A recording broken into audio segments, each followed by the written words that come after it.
Today I installed the Garmin EchoMap 43DV onto my Hobie Outback, just like so.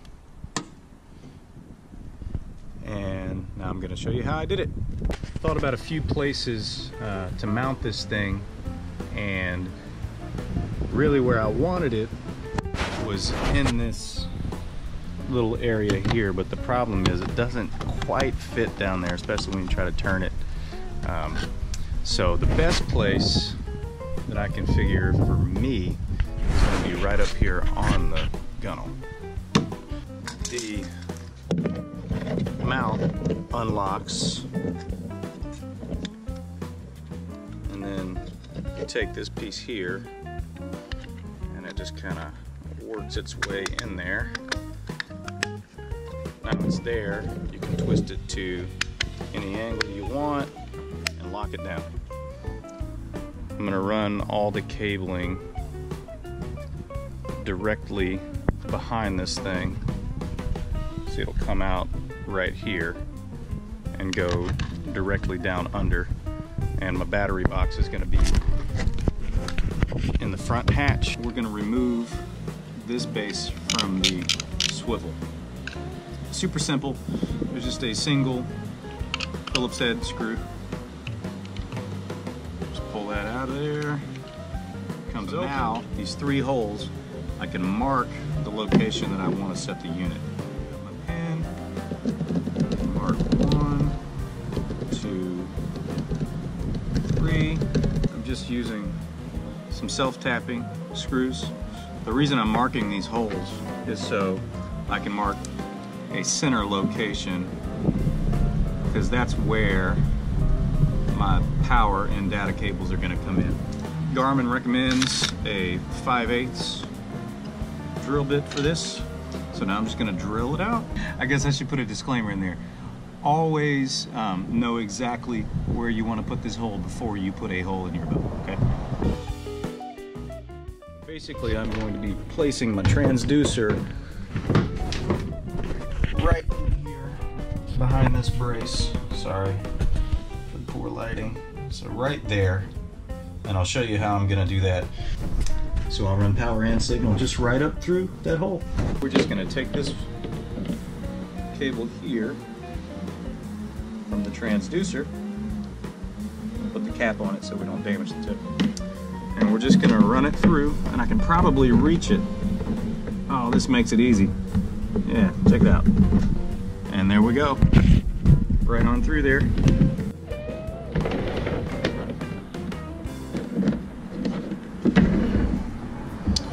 Alright, quick important note. You want to use the correct drill bit for the application as proposed by the manufacturer, because you don't want to drill a big hole in your kayak, but also you can't just drill it this big for the one, because you got to bring two cables through. So it's just the right size to where you're not drilling a huge hole, but you can still fish both of these through easily. But at this point, I want to do a test run. Since I'm not creating a separate hole for these, I want to place it where it's going to be so I know how much slack to pull for these cables. Okay, so here you see I'm connecting the power and the data cables to the bracket that the actual fish finder seats in, and I'll show that in a little bit more detail later in the video. Okay, so I want to make sure that I have enough slack where it's not pulling on this strain relief, and I still have enough slack to where I can rotate it wherever I need to. Now I can attach the base, at least loosely. Since I marked the point for these screws earlier,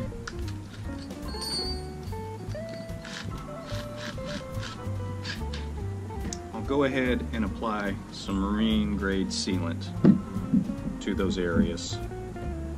So it'll just keep it nice and sealed off. I'm also going to apply some right here on the hole that we made.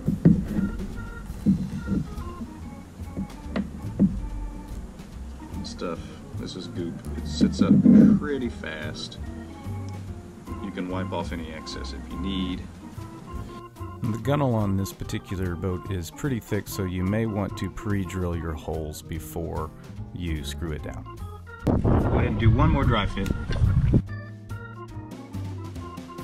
Now this may seem like I'm excessively putting this together and taking it apart, putting it back together, but we only want to do this once, so we're going to do it right the first time. Looks good. Now we're taking it apart for the last time so we can screw the base down all the way.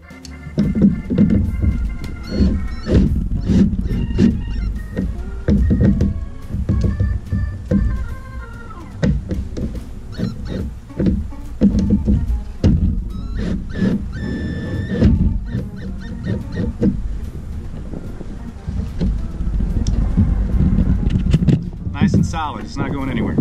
I guess I should show you this as well. The way this fits in here, this fits, it clicks, easy to just pull that right back out. Your power is going to have your red, and it's got a little notch in it that fits right here. It just clicks in.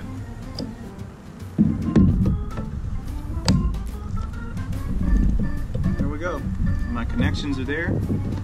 So now this always just stays on here unless I need to remove the whole thing, but it's easy as pulling the unit right out. I can take this inside, I can cover this up and leave my kayak stored, and you don't have to worry about constantly unplugging these, which will shorten the life of these cables. So just as easy as plugging it right in and we're good to go. So as you can see, I've got the transducer cable zip tied to where everything's nice and tidy. Probably fasten that down with some Velcro or something that is not gonna have to drill into the hole, and transducer is gonna be sitting right here, and I'm gonna use some duct seal. So strictly for informational purposes, I have mounted the transducer to the side of the boat here, just so you can see what I did with the duct seal. It's a product you can get from like Lowe's or Home Depot, any home improvement place, in the electrical section.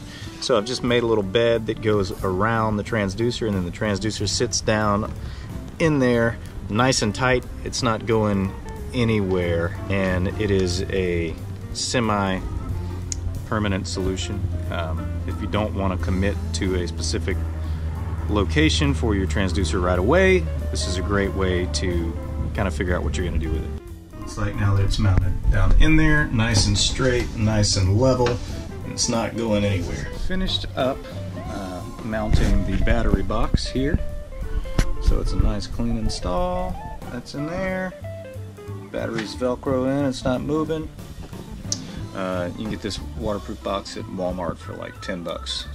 When the unit's not in use, the mount is here, and your little connection covers keep the weather out. That's everything. Thanks for watching. Make sure you like the video, subscribe to the channel, and we'll see this thing in action pretty soon. Have a good day.